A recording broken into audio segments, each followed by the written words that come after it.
Tonight, we explore the dark legacies of men who wore the papal crown, not to guide souls, but to dominate, exploit, and deceive. From orgies in the Vatican to alliances with assassins, the worst popes in history remind us that not every man who sat on the throne of St. Peter was a saint. Some were tyrants, some were perverts, some were killers in robes. So before you get comfortable, as always, take a moment to like the video and subscribe to the channel only if you enjoy our content. Let us know where you're watching from and what time it is for you. Sometimes our stories are too interesting, and we're working on some boring ones to help you sleep. But not tonight. Dim the lights, turn on a fan for some white noise, and let's cover what we have for tonight. Together.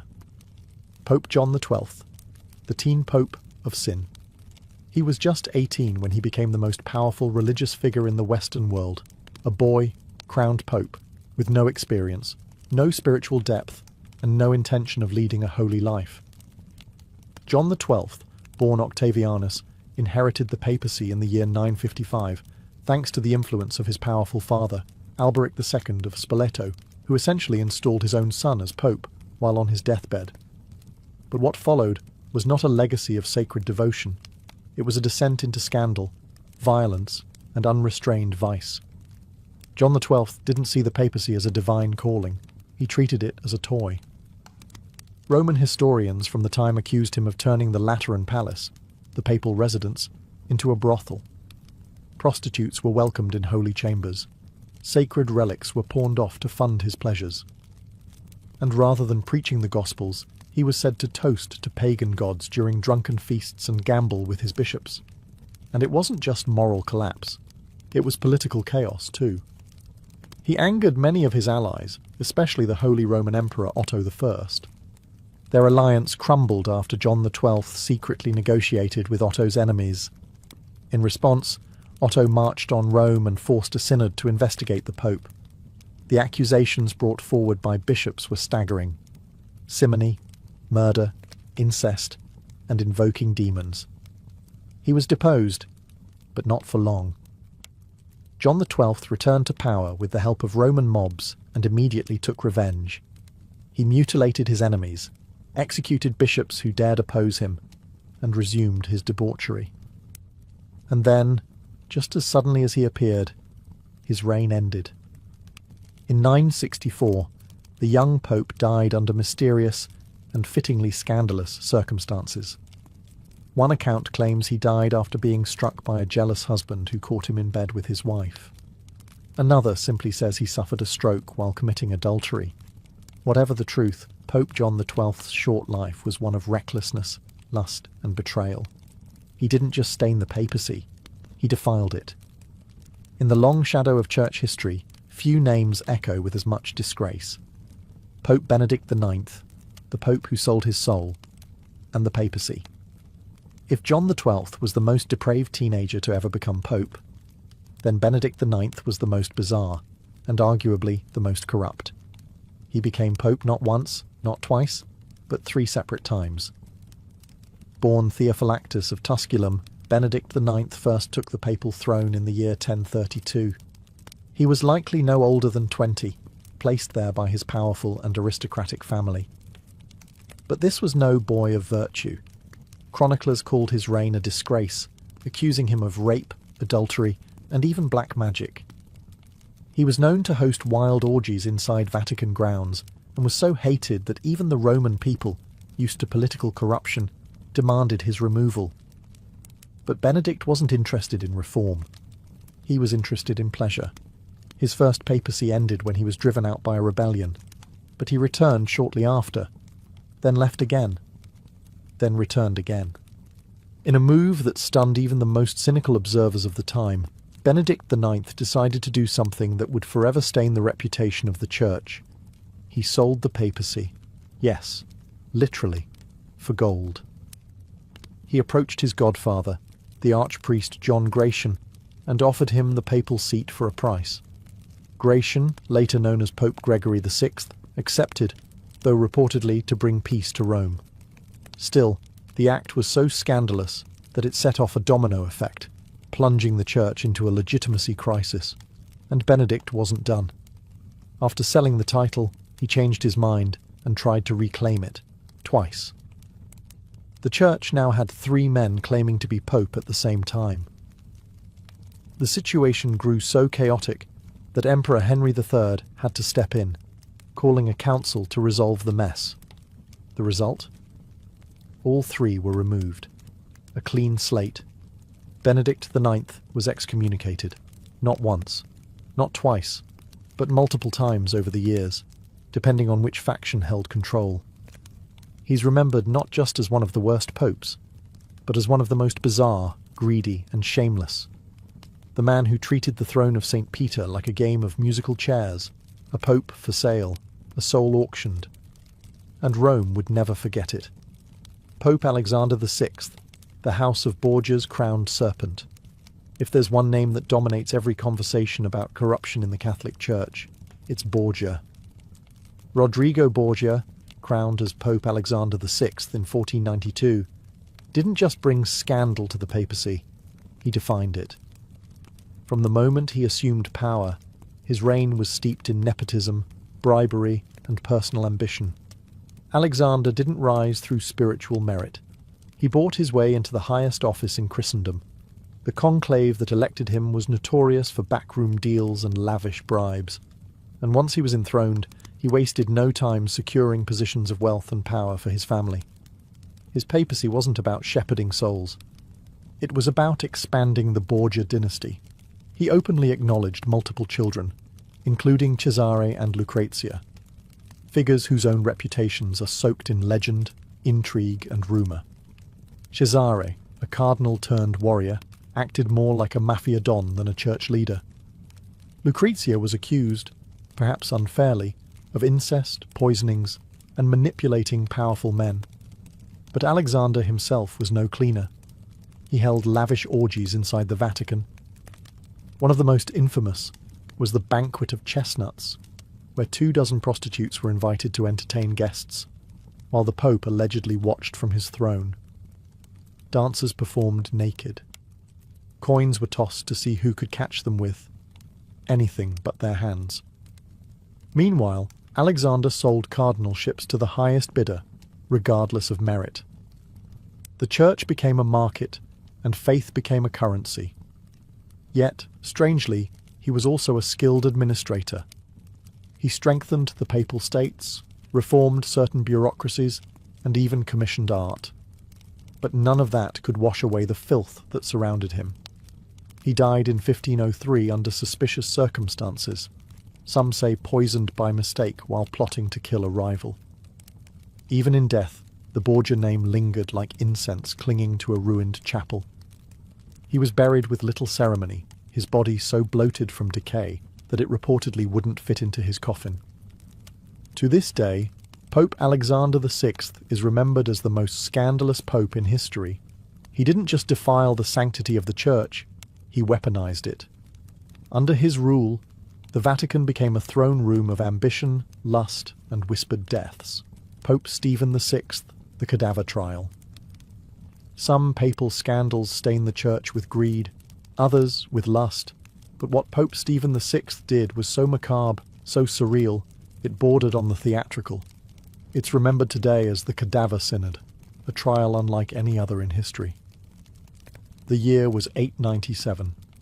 Rome was in chaos, torn between rival factions. And Stephen VI, a pope placed in power by the powerful Spolitan family, wanted revenge on his predecessor, Pope Formosus. But there was one problem. Formosus was already dead. So Stephen had his decomposing corpse dug up from its tomb, dressed in full papal regalia, and dragged into the Lateran Basilica to stand trial. Yes, a dead pope, seated on a throne, propped up by attendants, was placed on trial for alleged crimes. The charges?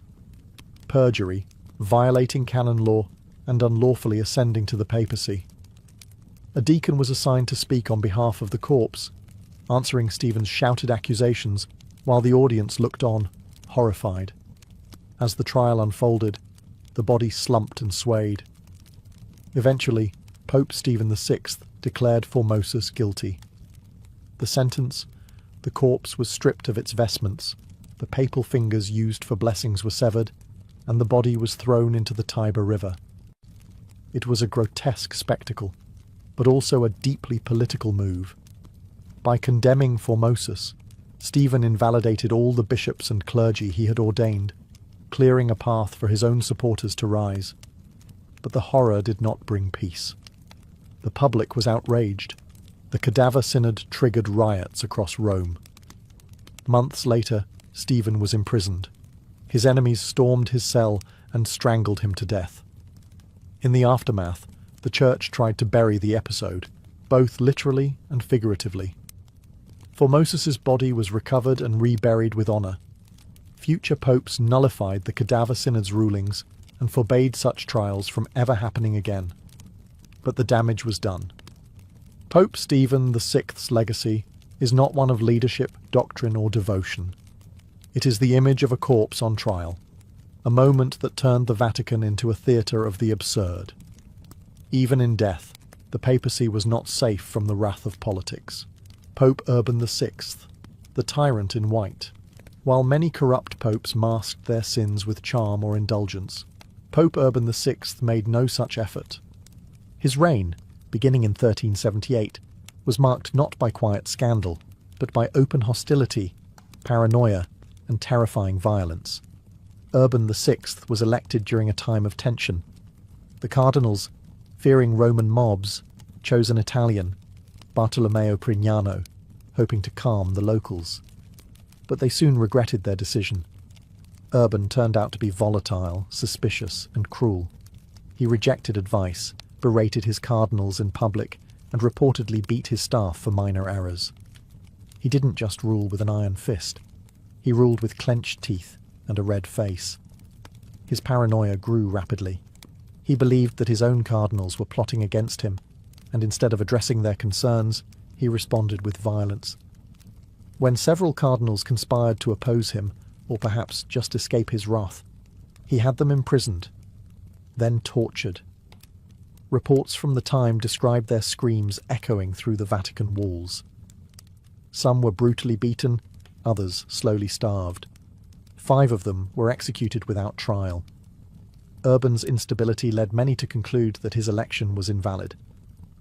A group of cardinals fled and elected a rival pope, Clement VII, based in Avignon.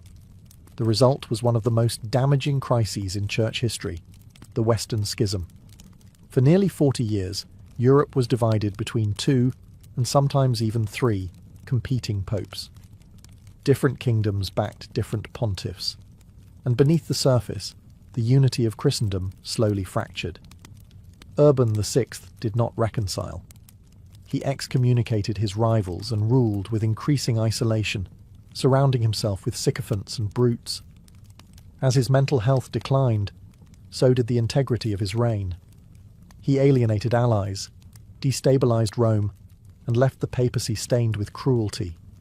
He died in 1389, alone, bitter, and reviled. Pope Urban VI's reign is often overshadowed by the schism that followed. But his own actions, his rage, his violence, and his thirst for domination were the spark that set the church ablaze. He wasn't just a bad pope, he was a tyrant cloaked in holiness, and his shadow still lingers in the pages of papal history. Pope Leo X, the prince who bankrupted salvation. When Giovanni de' Medici became Pope Leo X in 1513, he wasn't stepping into a spiritual office, he was ascending a throne. Born into one of the richest families in Florence, Leo was a Renaissance prince long before he wore the papal tiara. And when he did, the Vatican became his playground. He once said, "God has given us the papacy. Let us enjoy it." And he did, extravagantly. Under Pope Leo X, the papal court ballooned into a theatre of luxury. Gold dripped from ceilings, feasts never ended, and artists like Raphael filled the Vatican with beauty. He was a lover of poetry, pageantry, and performance. But beneath the surface of high culture lay financial ruin and spiritual disaster. Leo drained church coffers to fund his Renaissance ambitions, and when he ran out of money, he found a new way to raise funds by selling salvation. He authorized the sale of indulgences, certificates that, for a price, promised to reduce punishment for sins. Priests across Europe stood in churchyards proclaiming, "As soon as the coin in the coffer rings, the soul from purgatory springs." It worked. Gold flowed into Rome, but outrage flowed faster. In 1517, a monk in Germany had enough. His name was Martin Luther, and he nailed his 95 Theses to the church door in Wittenberg, a direct protest against indulgences and papal corruption. How did Leo X respond? Not with humility or reform. He laughed it off, called Luther a drunken German who would change his mind when sober. When Luther didn't, Leo excommunicated him. It was a fatal miscalculation. The Reformation exploded. Churches broke away. The unity of Western Christendom shattered forever. To Leo, the church was a stage, and he was the star. But he couldn't see the cracks forming beneath his feet. He died in 1521, heavily in debt, unaware of the full fire he had lit. Pope Leo X is remembered less for the beauty he commissioned, and more for the schism he helped cause, not through heresy or war, but through pride, excess, and the commodification of grace. A prince of the Medici, a performer on a sacred stage, and a pope who lost the soul of Europe. Pope Sergius III, the father of the pornocracy. Long before the age of Borgia decadence or Renaissance indulgence, there was a pope who set a precedent for corruption that would echo through centuries. His name was Sergius III, and his reign in the early 10th century marked the beginning of what historians now call the pornocracy. Yes, the rule of harlots. Sergius III became pope in 904, after a bloody struggle in which his rivals were assassinated. It was an era where the papacy wasn't a divine office. It was a prize in a brutal Roman power game. And Sergius, ambitious and ruthless, was willing to kill for it. But it was his relationship with a noblewoman named Marozia that truly defined his papacy. Marozia belonged to the powerful Theophylact family, which essentially controlled Rome during this period. According to chroniclers, Sergius took her as his mistress while she was still a teenager. Their affair produced a child, who would later ascend the papal throne himself as Pope John XI. Yes, you heard that correctly. A pope fathered another pope. The Roman clergy whispered, the public grumbled, but none dared challenge him. Sergius ruled with an iron hand, restoring the memory of Pope Formosus, the same corpse tried in the infamous Cadaver Synod, only to have him recondemned, then buried again without honour. It was political vengeance disguised as papal authority. He filled the Curia with his supporters, sold church offices, and presided over what was arguably the most morally bankrupt period in papal history. While the Vatican should have been a beacon of spiritual leadership, it became a den of incestuous alliances and backdoor deals. The holiest office in Christendom had become a family business for Rome's elite. Under Sergius, the foundations of papal dignity cracked. He died in 911, still in power, still feared, but never revered.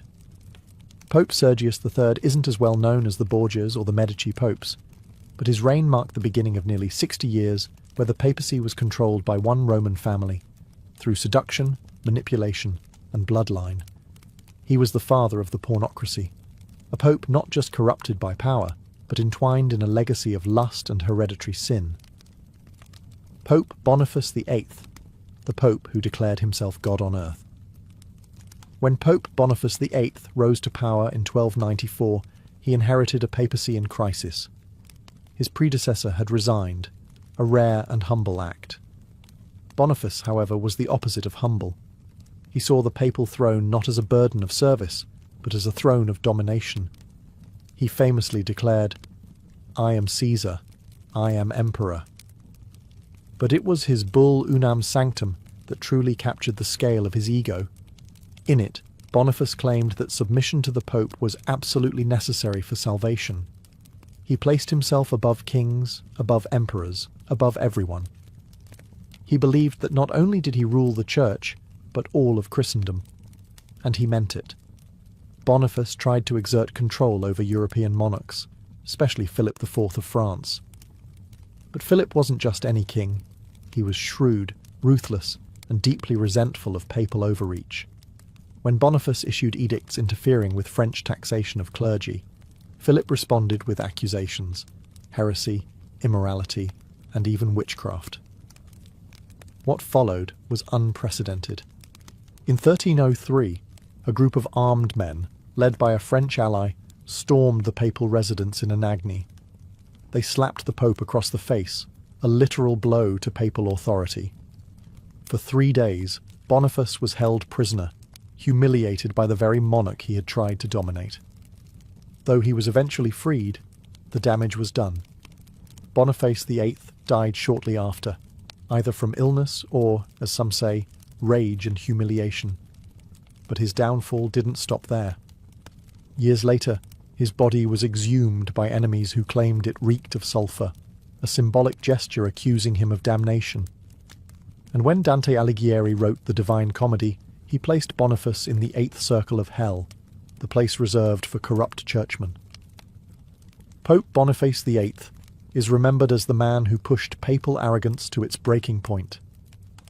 He saw himself as the ultimate ruler, but in trying to become a god among men, he nearly destroyed the respect for the papacy altogether. His story is a cautionary tale. When sacred power is wielded without humility, it becomes tyranny cloaked in divinity. Pope Innocent III, the crusader of blood and fire. Don't be fooled by the name. Pope Innocent III was anything but innocent. Crowned in 1198, he was one of the most powerful popes in history, and one of the most dangerous. Unlike other corrupt pontiffs who indulged in personal pleasures, Innocent pursued power on a global scale. His weapon wasn't gold or women, it was holy war. Under his rule, the papacy became an empire of swords.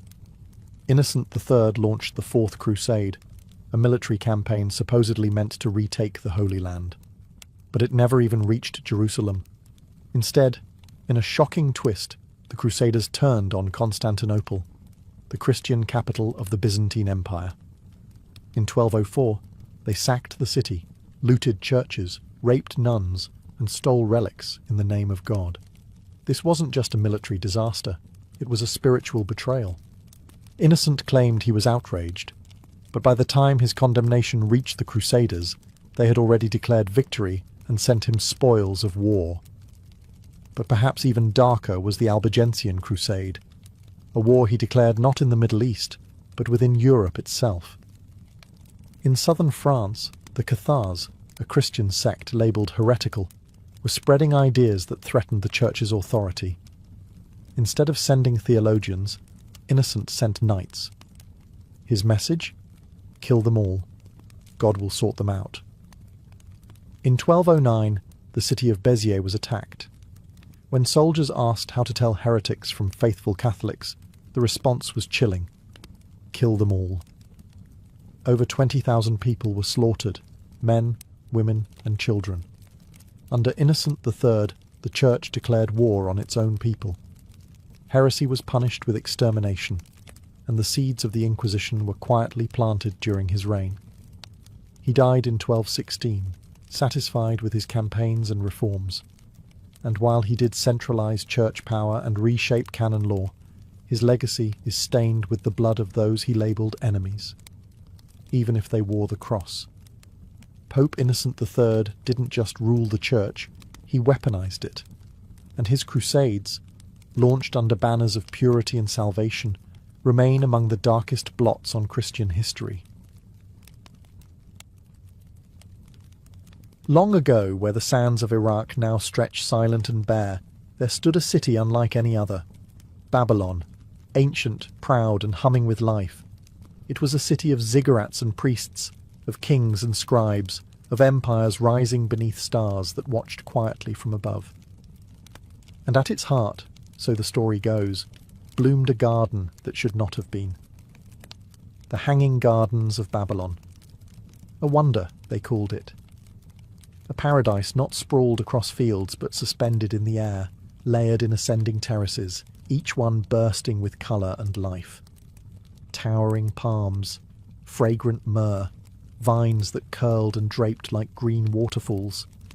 Water, the very essence of life, flowing through stone channels and trickling down walls, feeding fruit trees that should never have thrived in that dry, blistering heat. To stand before it, they said, was like seeing a mountain made of gardens, a man-made Eden that rose up from the earth and challenged the very laws of nature, a miracle of engineering, a triumph of imagination, one of the 7 wonders of the ancient world. But here is the question that haunts historians, archaeologists, and dreamers alike. Did it really exist?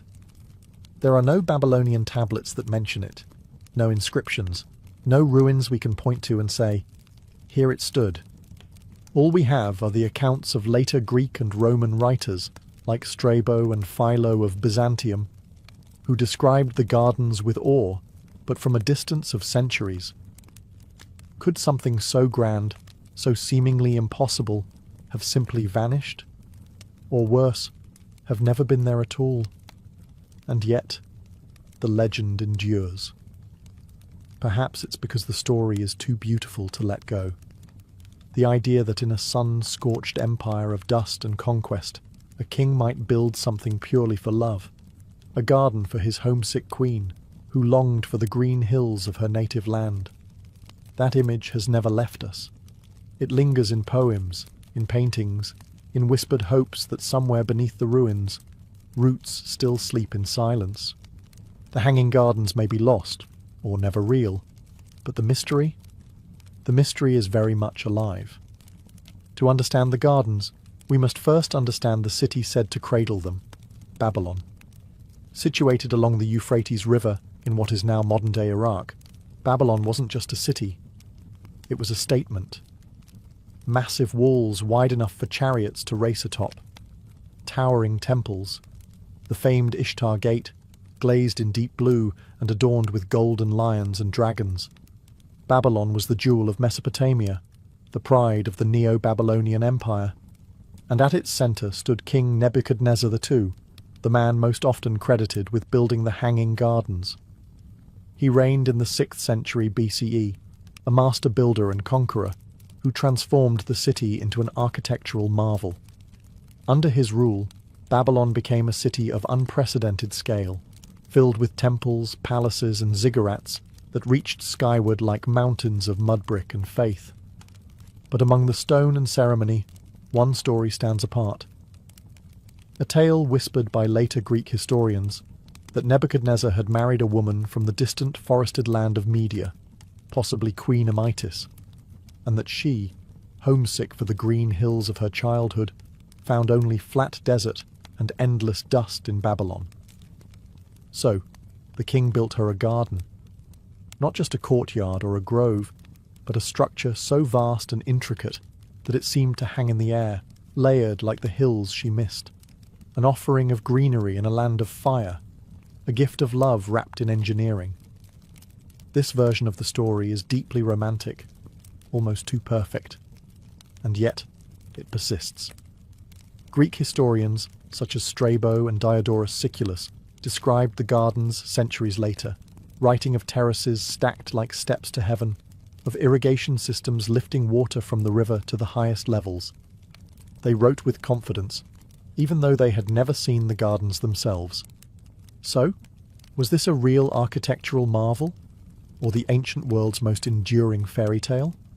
In a city as ambitious as Babylon, ruled by a king who reshaped landscapes, it's not hard to believe he might attempt such a feat. And perhaps, in the cracks between myth and memory, there once bloomed something truly extraordinary. A dream made of stone, water, and longing. If the Hanging Gardens were real, they were more than a testament to beauty. They were a miracle of ancient engineering. Imagine trying to grow a mountaintop garden in the middle of a desert. Not just ground-level plants, but full-grown trees, shrubs, and flowering vines suspended over stone, in blazing heat, with little rainfall, and no natural hills to build upon. To keep such a garden alive, the ancients would have needed more than green thumbs. They would have needed genius. Greek accounts give us clues. They describe terraces stacked like steps, built atop vaulted foundations made of baked brick and asphalt. The soil was layered thick, deep enough to root tall trees. But more astonishing than the architecture was the irrigation. How, in an age without modern pumps, could water be lifted from the Euphrates River to the uppermost levels of the garden? The answer may lie in a device known even then, the Archimedean screw, or a similar early water-lifting mechanism. A spiraling tube housed in a cylinder, turned by hand or foot, raising water upward through rotation. If the Babylonians had something like it, and there's reason to believe they did, it could have allowed for a continuous flow, feeding cascading streams that trickled from one level to the next. The system would have had to be maintained constantly, a living machine, not just an ornament. Channels carved through stone, gutters hidden beneath the foliage, workers tending to the pipes as well as the plants, and all of it concealed beneath a blanket of leaves and blossoms, so that to the outsider, the garden appeared to breathe on its own. To the ancients who saw it, or who believed they did, it must have seemed like magic. A floating forest, a hill sculpted from water and will, something no other city could claim. But to today's archaeologists, it raises questions. Could such technology have existed in 6th century BCE Babylon? Or are we underestimating what ancient minds could achieve with enough ambition and a king's love? Perhaps that's what made the Hanging Gardens so wondrous. Not just their beauty, but the quiet message they carried. That even in a desert, the impossible could grow. As magnificent as the Hanging Gardens sound, there's a strange silence at the core of their story. A silence that has puzzled scholars for centuries. While later Greek and Roman writers spoke of them in vivid detail, Babylonian sources, the people who would have built and lived among these gardens, say nothing. There are no surviving tablets, no royal inscriptions, no temple records that describe such a garden. And this is odd, because the Babylonians were meticulous record keepers. They wrote about crops, taxes, gods, even the dimensions of buildings and the names of their architects. Yet nowhere do we find a single Babylonian line that confirms the existence of a massive terraced garden rising above their capital. Even King Nebuchadnezzar II, the ruler most often credited with creating the gardens, left behind thousands of cuneiform inscriptions. He boasts of temples, walls, palaces, but never a word about a wonder made for his queen. No mention of terraces, no reference to an elevated Eden. And that silence matters. If the gardens had truly existed in the heart of Babylon, why would their creator omit them from the long list of his achievements? Why would scribes and priests, who detailed every corner of Babylonian religious life, ignore a garden said to rival paradise? Some argue that the gardens were destroyed early, vanishing long before Greek writers ever laid eyes on Babylon. Others suggest the gardens were not in Babylon at all, but somewhere else entirely, misattributed by foreign historians trying to reconstruct the world from hearsay and fragments. One theory points to Nineveh, the capital of Assyria, where the Assyrian king Sennacherib wrote of gardens watered by aqueducts and an elaborate water-raising device. Could the Greek authors have confused one Mesopotamian city for another? Or perhaps the gardens never existed, not physically. Perhaps they were always a symbol, a myth told and retold until it took on the weight of truth. A fantasy of paradise built in the mind of a faraway writer, meant to impress, to inspire, to astonish. But myths are never meaningless. Even in their silence, the Babylonians left us a puzzle, a space where wonder grows wild, fed not by fact, but by yearning. Though Babylon's own records remained silent, the Greek historians spoke clearly and passionately. One of the most cited descriptions of the Hanging Gardens comes from Strabo, a geographer writing in the 1st century BCE. He never saw the gardens himself, but he passed along stories from earlier sources. Strabo described terraced platforms rising one above the other, supported by stone columns. He spoke of how water was drawn from the Euphrates using mechanical devices, perhaps the earliest reference to a water-lifting screw. and of a garden so large and elevated that it truly seemed to hang in the air.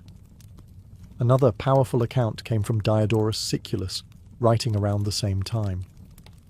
He offered vivid detail. Trees planted in deep layers of earth, stone walkways wide enough for chariots, and complex irrigation channels hidden beneath the greenery. He claimed that the gardens had been built by a king to comfort a queen. Both writers described a marvel beyond comprehension, a mountain made by human hands, a structure that defied the flat, dry landscape of Mesopotamia. And they weren't alone. Several Greek and Roman authors echoed similar tales. But here's the tension. These descriptions, though elaborate, were all second-hand. None of the authors had visited Babylon during the height of its splendor. Many were writing centuries after the supposed construction of the gardens. By then, Babylon was already fading, a crumbling memory on the edge of the known world. Were these accounts based on oral tradition, embellished travelers' tales, or were they distorted echoes of something once real, now swallowed by time? Still, these descriptions endured. For the Greeks, who revered order, beauty, and harmony with nature, the image of a lush, tiered paradise rising from the desert must have seemed like the perfect synthesis of human power and artistic vision. Whether real or exaggerated, the stories passed from scroll to scroll, century to century, until the Hanging Gardens became one of the 7 wonders of the ancient world, a title not easily earned and never forgotten. Sometimes, we believe in things not because we can prove them, but because the world feels richer if they were true. If the Hanging Gardens weren't in Babylon, then where were they? One of the most compelling alternate theories comes not from denial, but from redirection. In the 20th century, a new voice emerged, that of Dr. Stephanie Dalley, a British Assyriologist who challenged the long-standing assumption that Babylon was the home of the Hanging Gardens. After decades of study, she proposed something radical. The gardens were real, but they were built in Nineveh, not Babylon. Nineveh, once the glittering capital of the Assyrian Empire, sat farther north along the Tigris River. Its great king, Sennacherib, ruled in the 7th century BCE, about a century before Nebuchadnezzar's time. And unlike Babylon, Sennacherib left behind records, clay tablets filled with pride and detail. In these inscriptions, he described a magnificent palace garden filled with exotic plants, fruit trees, and a massive aqueduct that brought water from the mountains 50 kilometers away. He even mentions a water-lifting screw, the same technology that Greek authors would later attribute to the Hanging Gardens. Could it be that what the Greeks described was based not on Babylonian glory, but on tales of Assyrian engineering, misunderstood or misattributed across time? Dalley also pointed out that the ancient word Babylon could mean more than one place. The Assyrians sometimes used it to refer to gateways of the gods, sacred cities, not just the city of Babylon itself. In this light, Nineveh may have been another Babylon, and the gardens, in fact, never moved at all. Only the name did. This theory doesn't erase the gardens. It relocates them, and in doing so, it brings clarity to the silence of Babylon and the boldness of Assyrian records. It suggests that the wonder was not imagined, just misunderstood. If true, it would mean the Hanging Gardens did exist, just not in the city we expected. It would make Sennacherib the creator, not Nebuchadnezzar. And it would rewrite one of the world's oldest architectural mysteries. Sometimes legends don't vanish. They simply shift places, hiding in plain sight, waiting for someone to read the ancient lines just a little differently. Beyond the bricks and aqueducts, beyond all the historical debates and archaeological theories, the story of the Hanging Gardens is also a love story, soft, persistent, and human. According to later tradition, King Nebuchadnezzar II did not build the gardens out of pride, nor as a temple, nor as a display of imperial power. He built them for Amytis, his queen, a woman far from home. Amytis was said to be a princess from Media, a land of rolling hills, cool breezes, and forests that whispered with green. When she married into the Babylonian court, she entered a world of heat and dust, endless flatlands, brown brick walls, and a sun that rarely relented. And so, the legend goes, the king saw her sadness, and answered it with a garden. He ordered the creation of a mountain in the middle of the city, not one made of earth and stone alone, but one woven with vines, scattered with blossoms, and breathing with water. He called on architects, engineers, and slaves to raise a monument not of conquest, but of comfort, a piece of her homeland, sculpted in the very heart of his. This is not a confirmed fact. No Babylonian text records her name. No tablets speak her sorrow. But the tale has echoed through time for a reason, because it's easy to imagine, easy to believe, that in the centre of one of the world's greatest cities, a king once tried to make a single soul feel less alone. And perhaps that's what gives the Hanging Gardens their enduring power. Not just that they were beautiful, not just that they defied gravity, but that they were born, at least in story, from devotion, not to a god, but to a woman. In that version of the tale, the garden becomes more than architecture. It becomes a quiet rebellion. In a world shaped by war and empire, someone built something not to dominate, but to heal. Stone by stone, leaf by leaf, drop by drop. Even if the gardens never existed, the love that built them still does. If the Hanging Gardens were once real, where did they go? Great wonders often fall not with a crash, but with a whisper, slowly, quietly, over generations. Time doesn't just erase buildings, it buries them in silence. And Babylon, once the jewel of Mesopotamia, was no exception. The city endured centuries of conquest and decay. After the fall of the Neo-Babylonian Empire, it passed into the hands of the Persians, then the Greeks, then the Parthians. Each ruler left a mark, but none maintained the splendor that Nebuchadnezzar had built. Babylon's bricks were torn down to construct new cities. Earthquakes and erosion took their toll.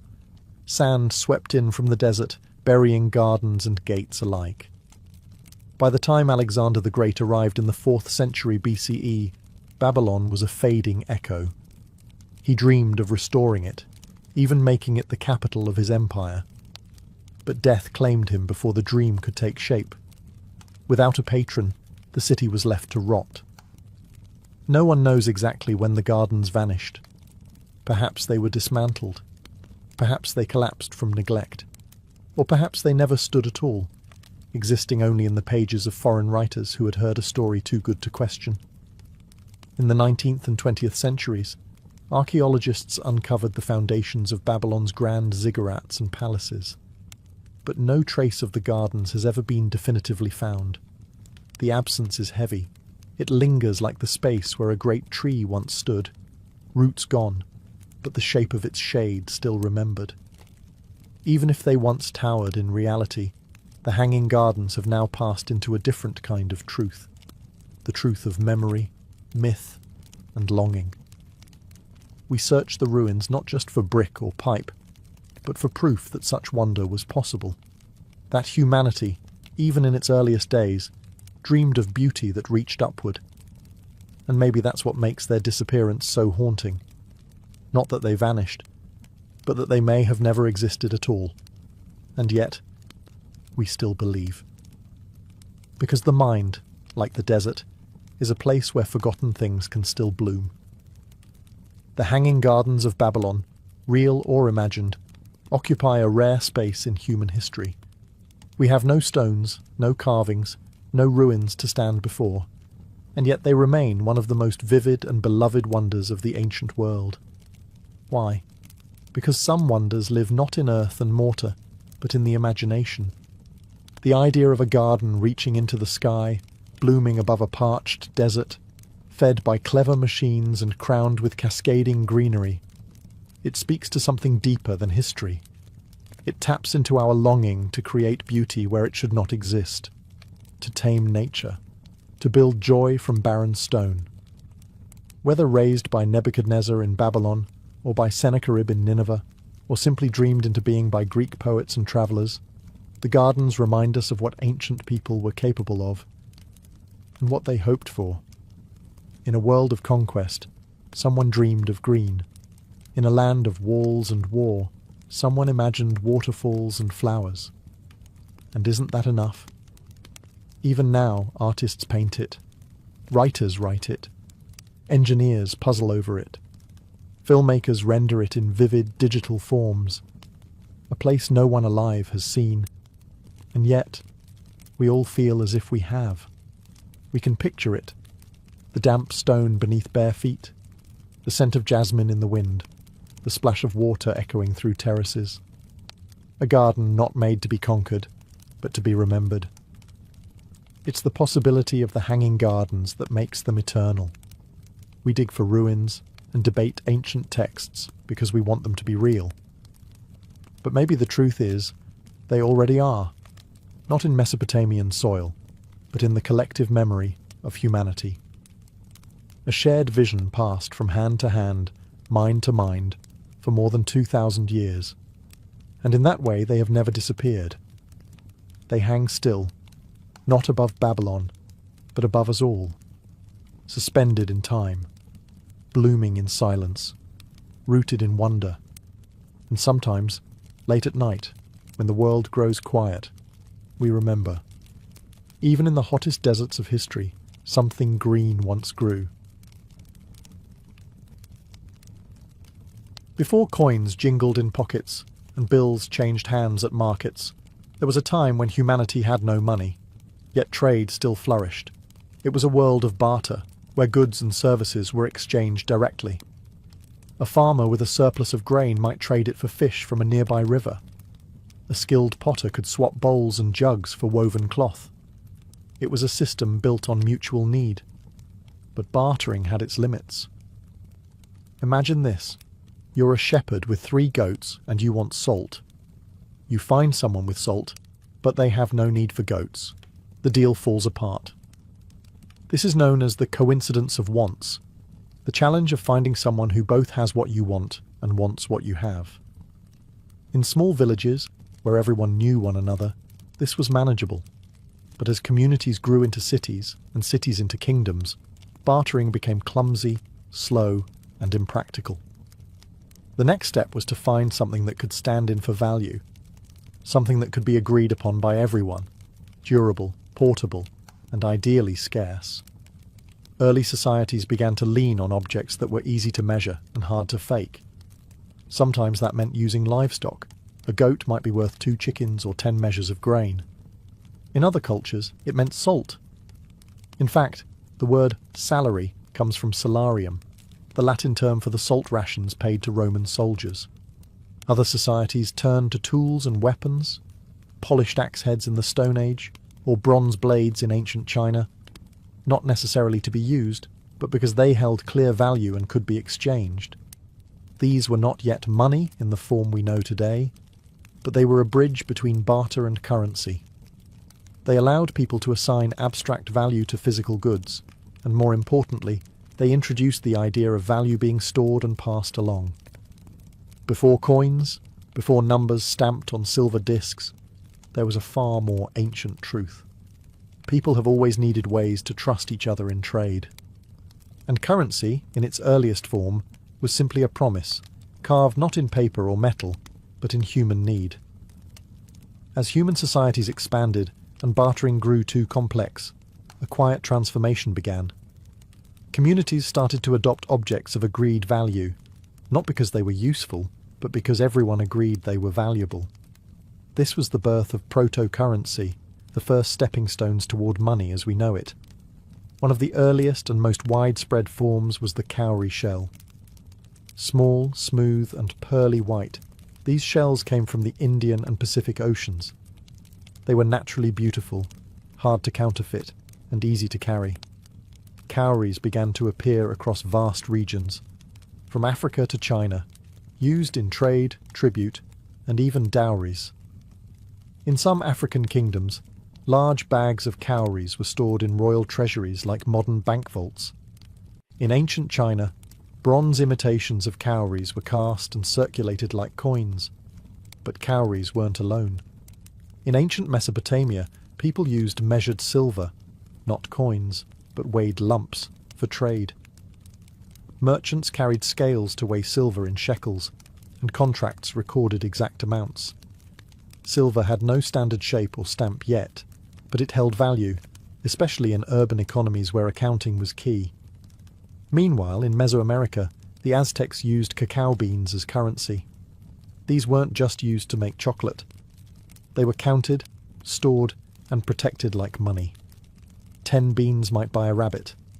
100 could fetch a small woven cloak. In the Philippines, gold rings and bars called piloncitos were used in markets centuries before colonial influence. In some parts of Africa, iron tools, such as hoes or spears, were accepted in trade, not for their use, but for their consistent value. What connected all these systems was the shift in thinking. Value didn't need to be immediate or personal. It could be symbolic. A small shell or shiny metal could represent something larger: time, labour, or security. These early forms of currency changed how people interacted. Now, one didn't have to trade directly for a needed good. You could accept something of value today and use it later for something else entirely. Trust began to flow through tokens, objects, and numbers. Money was no longer about survival. It had become a language, spoken in cowries, beans, and bars of silver. As trade networks expanded and civilizations grew, so too did the need for more reliable and standardized forms of money. Trusting in cacao beans, cowries, or weighed silver worked, but only up to a point. What societies needed next was uniformity, money that didn't just represent value, but carried an authority behind it.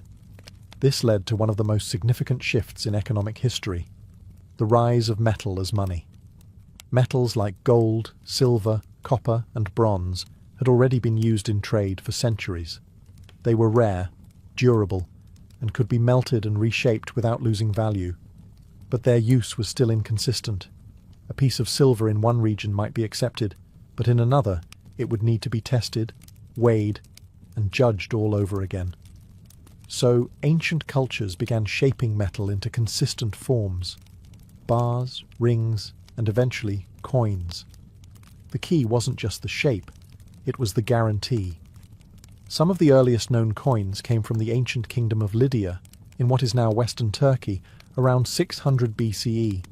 These coins were made of electrum, a natural alloy of gold and silver, and stamped with images, lions for example, as a mark of authenticity from the Lydian king. Now, the value wasn't just in the metal, it was in the seal. Stamped metal became a revolutionary idea. A coin meant something. It had weight, yes, but it also had the backing of a ruler, a state, or an empire.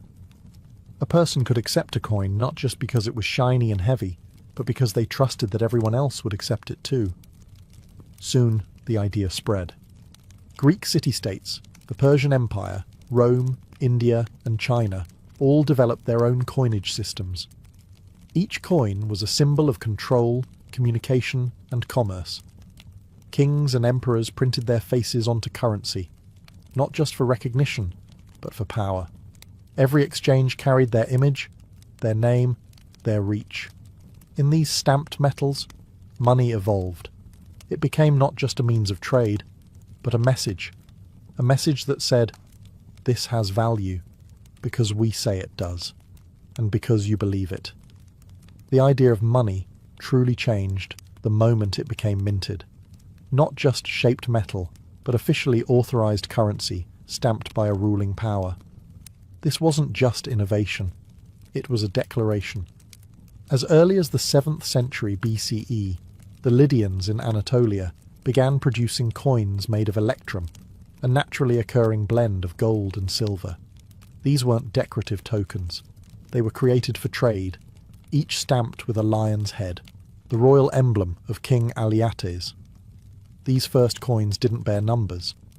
Instead, their weight and the authority of the stamp confirmed their worth. The practice caught on quickly. In nearby Greece, city-states began minting their own coins, using symbols of local identity. Owls for Athens, turtles for Aegina, Pegasus for Corinth. Each coin reflected pride, culture, and trust. Greek coins were not just currency. They were miniature pieces of propaganda, carried from one market to another. Over time, rulers discovered something else. Control over money meant control over people. If a king could decide what counted as money, he could influence trade, raise armies, and shape the economy of an entire region. In Persia, King Darius I introduced a gold coin called the daric, stamped with an image of the king himself holding a bow.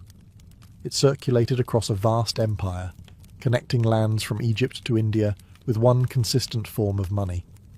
Meanwhile, in China, early coins took on distinctive shapes: spades, knives, and round discs with square holes in the centre. Cast in bronze and bearing the marks of dynasties, these coins were strung together on ropes and worn like wallets around the waist. Their form reflected both utility and symbolism. Square representing the earth, and the circle, heaven. The act of minting money transformed how people experienced value. Coins became trusted tools, not just for local trade, but for long-distance exchange. Soldiers were paid in them, taxes were collected through them, markets grew around them, and with every stamped image, be it a god, a king, or a mythical beast, money whispered the same message. This is more than metal. This is power. This is law. This is order. Currency was no longer born of barter. It was born of command. As currency systems spread across the ancient world, no civilization refined, expanded, and standardized coinage like the Romans. For them, money wasn't just about trade, it was about empire. By the time of the Roman Republic, coins had become essential to everyday life. The Romans introduced a system based on bronze and silver, later adding gold as the empire grew wealthier. Their earliest coin, the AS Rood, was simply a chunk of bronze, but over time they began producing carefully weighed and stamped coins, each with a specific role in the economy and a story to tell. The denarius, minted in silver, became one of the most famous Roman coins. It was used for military salaries, civic payments, and trade across the empire. On one side, a Roman symbol, a god, a figure of victory, or a scene of conquest. On the other side, the face of the emperor. In this way, coins became political tools. Every transaction was also a moment of propaganda. The emperor's image placed directly into the hands of his people. It reminded them who ruled, even when they were simply buying bread or paying a tax. But Roman currency wasn't just powerful, it was complex. The empire used different metals, values, and mints scattered across regions. As Rome expanded, it absorbed the monetary systems of other cultures, reissuing local currencies under Roman authority. This brought consistency and order to trade from Britain to Judea. However, even empires can struggle with money. As the Roman economy faced military pressure and internal corruption, the state began debasing its currency, mixing less precious metal into silver and gold coins. Over time, the denarius lost its shine and its value. Inflation soared, trust in money declined. Still, the system endured for centuries. Roman coins travelled farther than Roman legions, showing up as far away as India and Scandinavia. They weren't just instruments of commerce, but symbols of Roman influence, carried in pockets, buried in hoards, lost in riverbeds. And when the empire fell, the coins remained, artifacts of a civilization that understood one simple truth.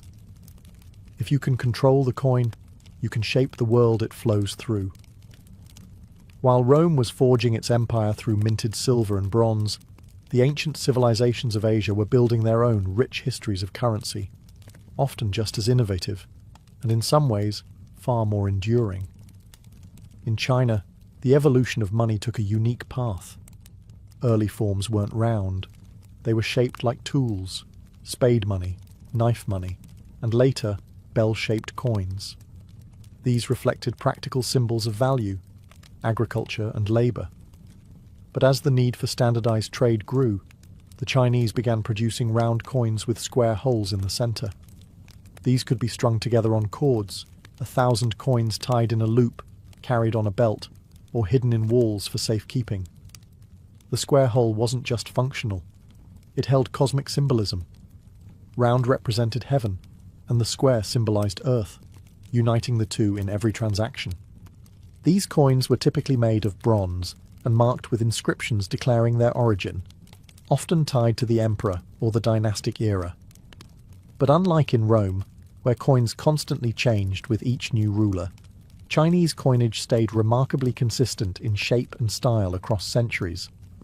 In this continuity, there was stability. Further south and west, India developed its own early currency system. As far back as the 6th century BCE, small silver pieces called punch-marked coins were in circulation.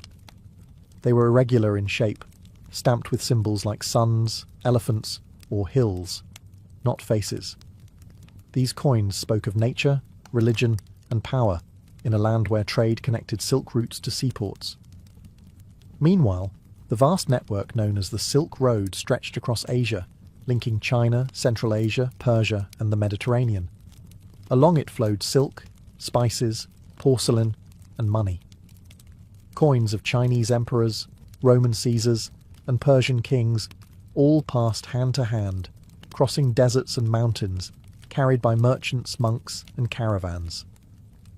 In the East, currency wasn't just about spending. It was about philosophy, stability, and identity. Coins became part of rituals, of offerings, of ancestral worship. Some were never meant to be used, only buried, burned, or gifted. And while empires rose and fell, the coins remained, quiet messengers from the past, whispering across centuries in the language of value. By the time metal coins had been circulating for over 1,000 years, another revolution was quietly unfolding, not in the West, but in China. There, among merchants, scholars, and dynasties, a new idea began to take root. Money didn't have to be heavy. It could be written. The first known use of paper money dates back to the Tang dynasty, around the 7th century CE. Initially, it wasn't official currency, just promissory notes issued by wealthy merchants and trusted lenders. Travellers across long distances found it easier to carry paper receipts than bags of bulky coins. The idea was simple. Instead of hauling silver, you carried a note promising payment in silver, backed by a reliable source. It wasn't long before the government took notice. By the 11th century, during the Song dynasty, China began issuing the world's first government-backed paper currency, known as jiaozi. These notes were printed with official seals, expiration dates, and intricate patterns to prevent counterfeiting. They were lighter, easier to transport, and incredibly efficient for large-scale trade. This invention came centuries before paper money appeared anywhere else in the world. While Europe still clinked with metal, China was trading with slips of ink-stamped mulberry bark. But paper money brought new risks. Coins had intrinsic value. They were made of metal that could be melted or repurposed. Paper, on the other hand, was only valuable because the government said it was. This required an entirely new kind of trust, not in gold, but in the promise behind the paper. Inflation became a danger. In times of political instability or overprinting, the value of paper could plummet. Still, the innovation stuck. The Yuan dynasty, under Mongol rule, expanded the use of paper money across their vast empire, even issuing notes in multiple languages. When Marco Polo arrived in China in the 13th century, he was stunned. He described the system in awe, noting that Kublai Khan's paper notes held power equal to the coin of the realm. To the European mind, it was alchemy, turning paper into gold. But the Chinese had simply realized something profound. Money was no longer a thing.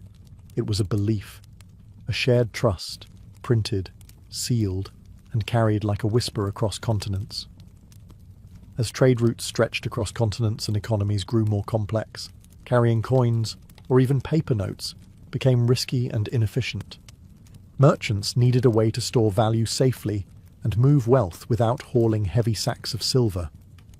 And so, out of necessity, emerged one of the most transformative inventions in the history of money: the bank.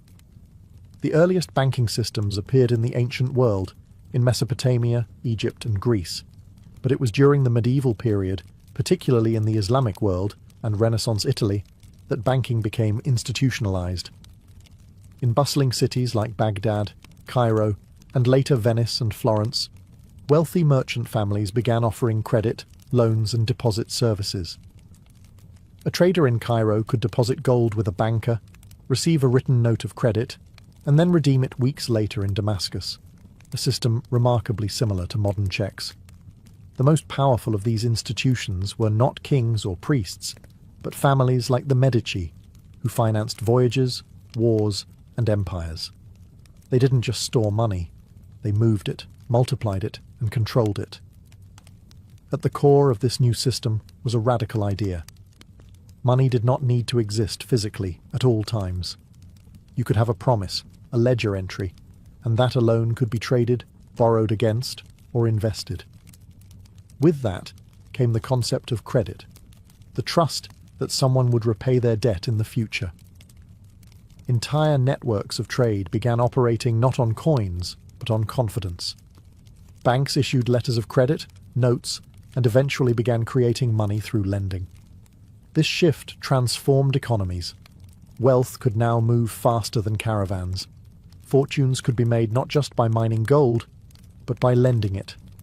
A merchant's influence no longer depended on what he carried, but on what he was owed. Of course, with credit came risk.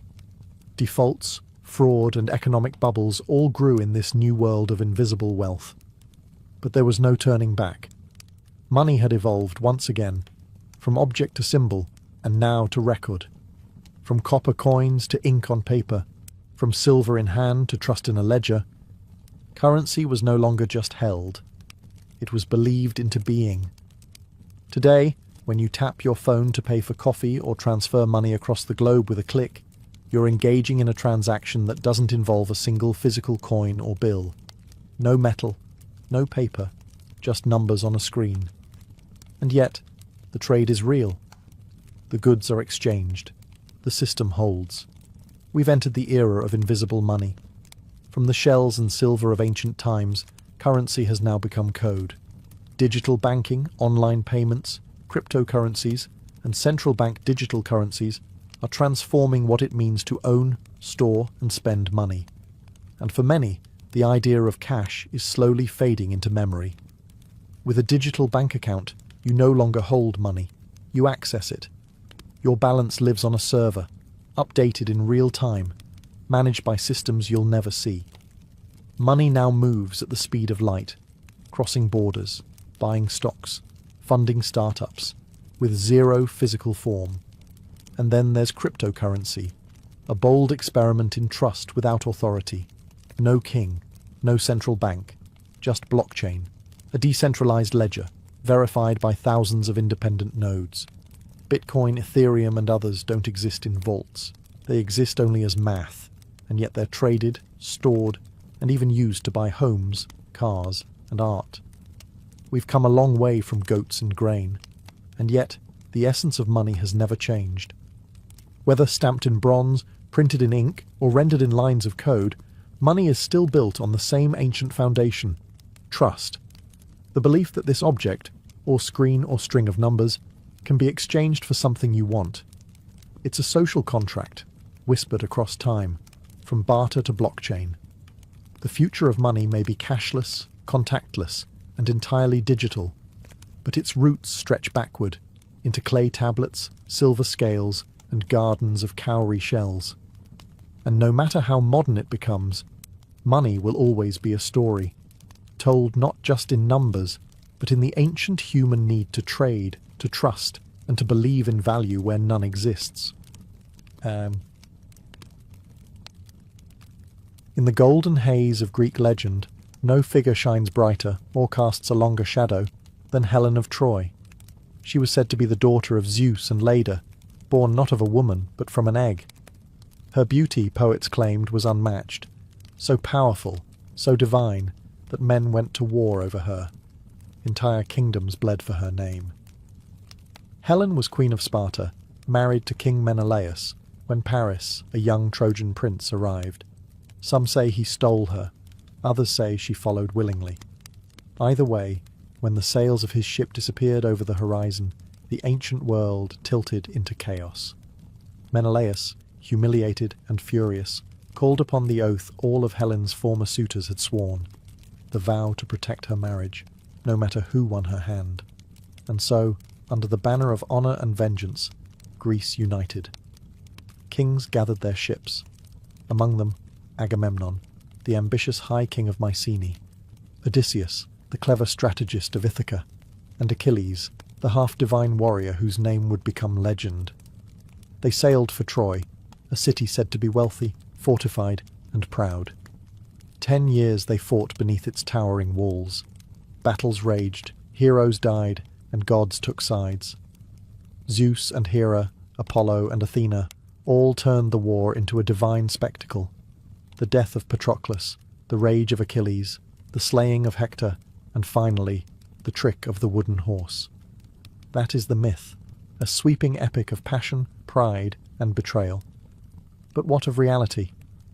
For centuries, historians believed it was fiction, a beautiful lie told by poets like Homer, who wrote the Iliad centuries after the war supposedly occurred. Yet buried beneath the legend is something stubborn, something real. The city of Troy was not a fantasy. It existed. And in the late 19th century, a German archaeologist named Heinrich Schliemann claimed to have found it, layers of ruins buried beneath a hill in modern-day Turkey. So now the question is no longer, did Troy exist?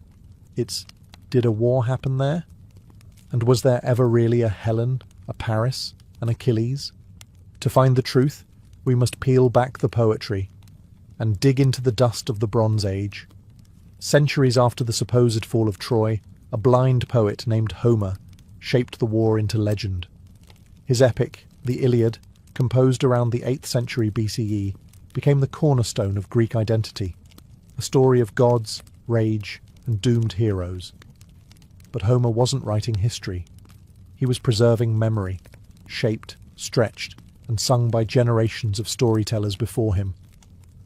The Iliad doesn't begin with the abduction of Helen. It begins with Achilles' anger, months into the war. Gods walk the battlefield. Heroes duel in single combat. The Greeks are not simply warriors.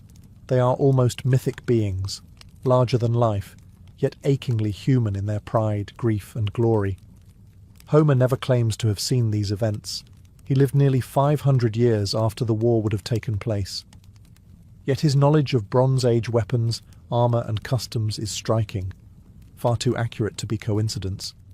Scholars believe Homer may have drawn from oral traditions passed down over centuries, preserving echoes of real conflicts in poetic form. But it's not just the Iliad. Homer's Odyssey follows the aftermath, the long journey home. Other works, now lost or fragmented, told of Achilles' death, the fall of Troy, the Trojan horse, and the sack of the city. Together, these tales formed what was known as the epic cycle. To the ancient Greeks, these weren't fairy tales. They were ancestral memory, a record of a heroic age when gods mingled with men and the fate of nations turned on the honour of a single warrior. The Trojan War became a cultural anchor. Every city-state wanted a piece of it. Kings claimed descent from its heroes. Poets retold the story again and again. But was Homer describing history? Or had centuries of storytelling transformed a local skirmish into a cosmic tragedy? That's the mystery. And it leads us to a quiet hill in modern-day Turkey, where stone, ash, and buried walls may still hold a sliver of the truth. Because sometimes, the line between myth and memory is as thin as a poet's breath. For centuries, Troy was believed to be a myth, a fabled city born from Homer's imagination. But in the late 19th century, a man named Heinrich Schliemann set out to prove otherwise. Driven more by passion than formal training, Schliemann believed the stories were rooted in truth. Guided by Homer's texts, he identified a mound in northwestern Turkey, known as Hisarlik.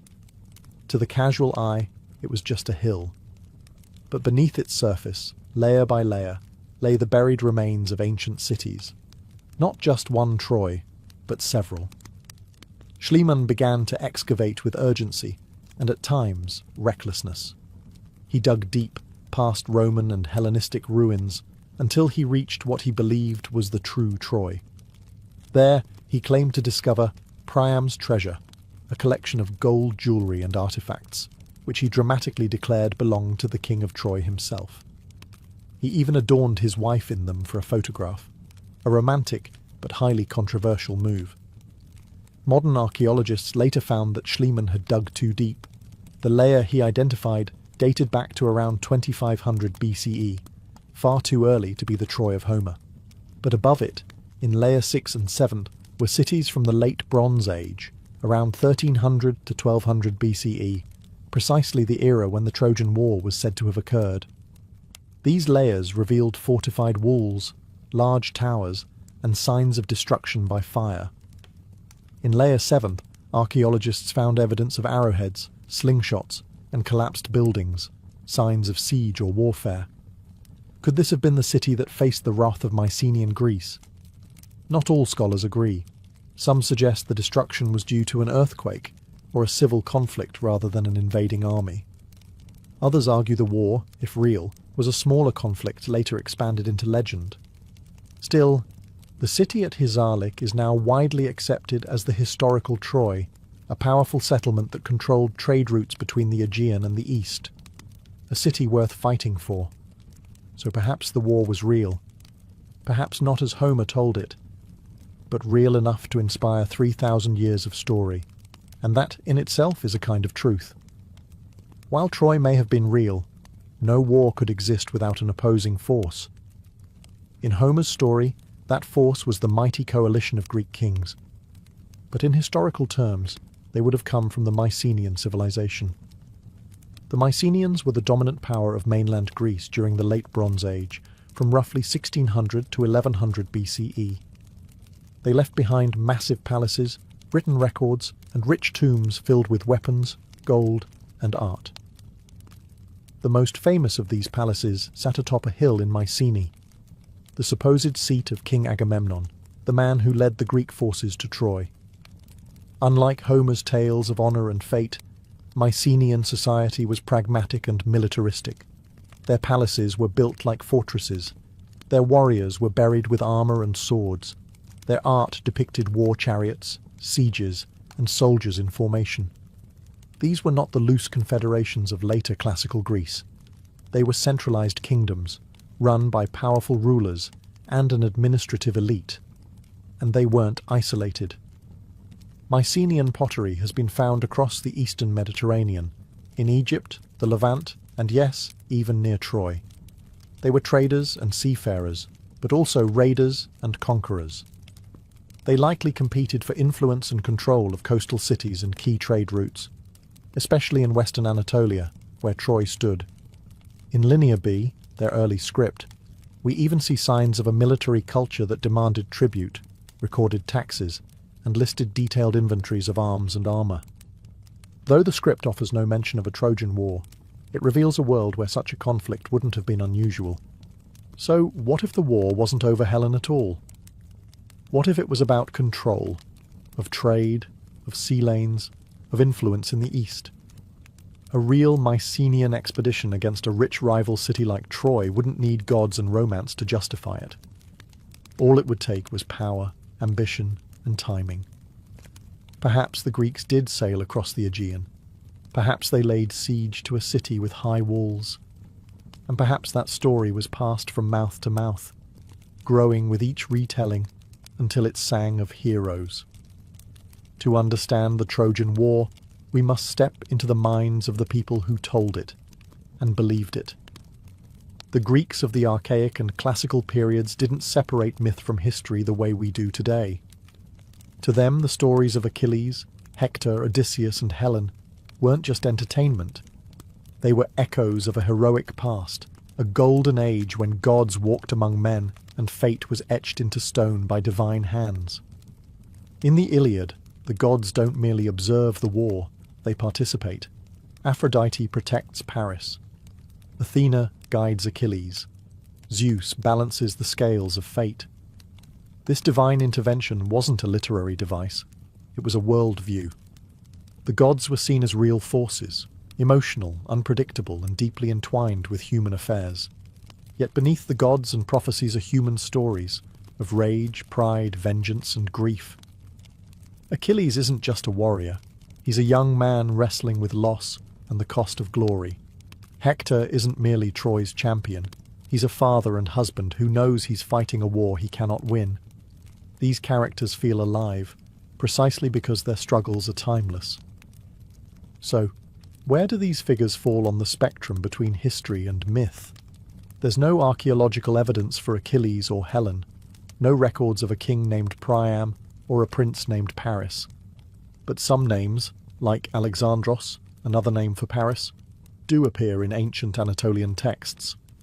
And the concept of warrior chiefs, feuding kings, and shifting alliances certainly fits the late Bronze Age world. What seems likely is this: the war, if real, was fought by people who would have looked very different from Homer's heroes, less like demigods in gleaming bronze and more like gritty warlords fighting for territory, tribute, or revenge. But over time, the memory of their struggle became something more. It was told and retold, not just to preserve fact, but to shape identity. For the Greeks, the Trojan War became a mirror, reflecting their values, fears, and dreams. In that way, myth does something history can't. It feels true, even when it isn't. And that is why it endures. If there is one moment from the Trojan War that echoes louder than all others, it is this: the fall of Troy. And at the heart of it lies the most famous trick in Western storytelling, the Trojan horse. According to Homer's later commentators, and told most fully in Virgil's Aeneid, the Greeks, unable to breach Troy's mighty walls after 10 long years, devised a cunning ruse. They pretended to sail away, leaving behind a giant wooden horse as a supposed offering to the gods. The Trojans, weary from war and eager to believe it was over, brought the horse inside the city gates as a trophy. That night, as the city slept, Greek soldiers hidden within the horse emerged, opened the gates, and let in the returning Greek army. Troy was sacked, its temples burned, its people slaughtered or enslaved. Priam, the king, was cut down, and the once mighty city was reduced to rubble, a tragic end to a proud civilization. But did it happen? Archaeology shows that Troy's Seventh, one of the layers uncovered at Hisarlik, was indeed violently destroyed around 1180 BCE. Charred remains, broken walls, and a sudden end to habitation all suggest catastrophe. It fits the timeline. It fits the legend. Yet there is no physical trace of a giant wooden horse, no records of a deception that clever. It may have been a poetic invention, a metaphor for betrayal, or a dramatic flourish added by later poets to give the story its unforgettable climax. Some scholars suggest the horse could have been a misunderstood siege engine, or even a forgotten term for an earthquake or internal revolt. Others believe it never existed at all, that it was a story crafted for symbolic power rather than factual truth. But whether myth or metaphor, the fall of Troy represents something more: the collapse of a world. In the decades following Troy's destruction, many great Bronze Age cities, from Mycenae to Ugarit, also fell. Trade routes broke down, languages vanished, civilizations crumbled. The Trojan War may have been the last great chapter of a fading age, and the horse, whether real or imagined, became the door through which that ancient world stepped into legend. The fall of Troy didn't end the story. In fact, for many ancient audiences, it was just the beginning.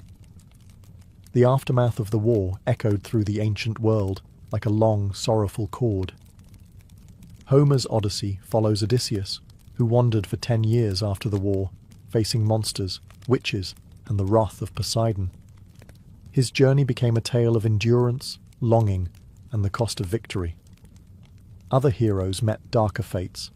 Agamemnon, the great king who led the Greeks, was murdered by his wife upon returning home. Ajax took his own life after being dishonored.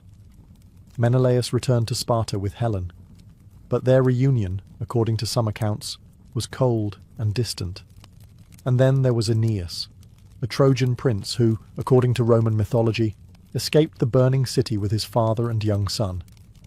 His journey, told by the Roman poet Virgil in the Aeneid, took him across the Mediterranean, through storms and battles, until he arrived in Italy.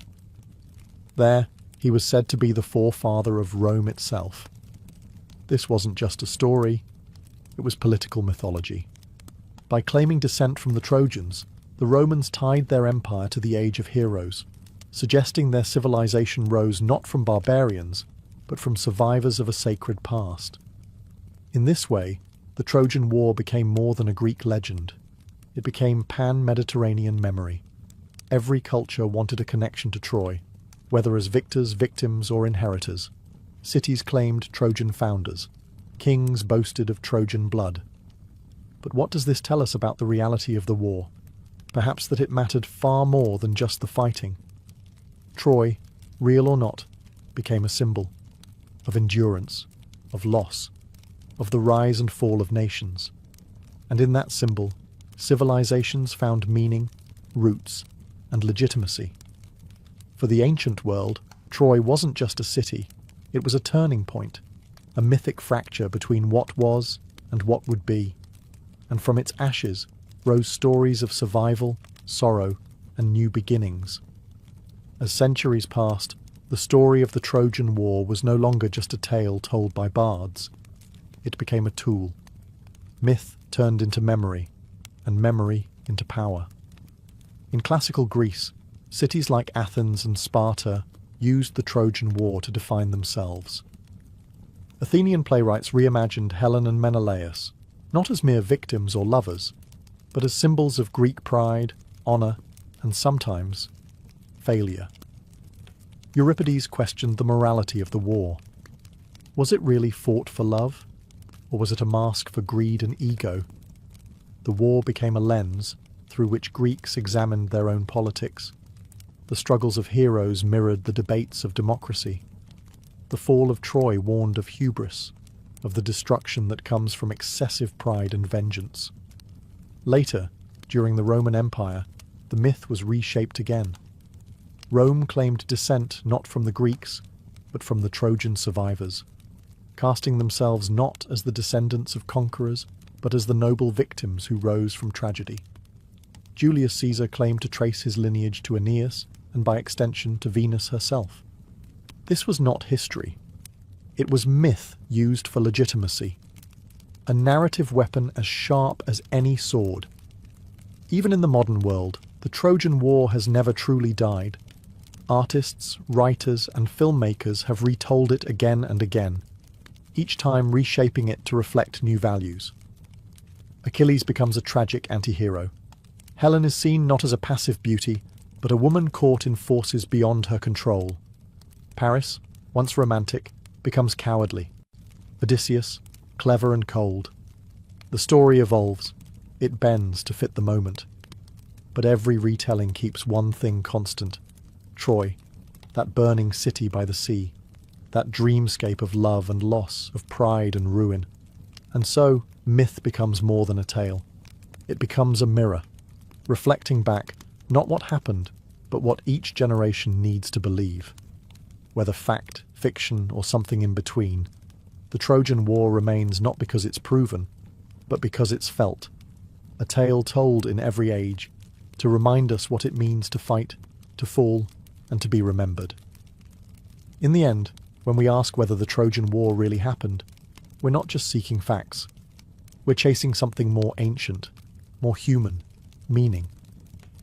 We may never know for certain if Helen truly walked the towers of Troy, or if Achilles fought beneath its walls. No clay tablet names him. No grave has yielded a shield of divine bronze. And yet, we return to the story, again and again, because at its core, the Trojan War isn't about perfect records or irrefutable ruins. It's about the way memory survives when written in emotion, in honour, grief, love, and pride.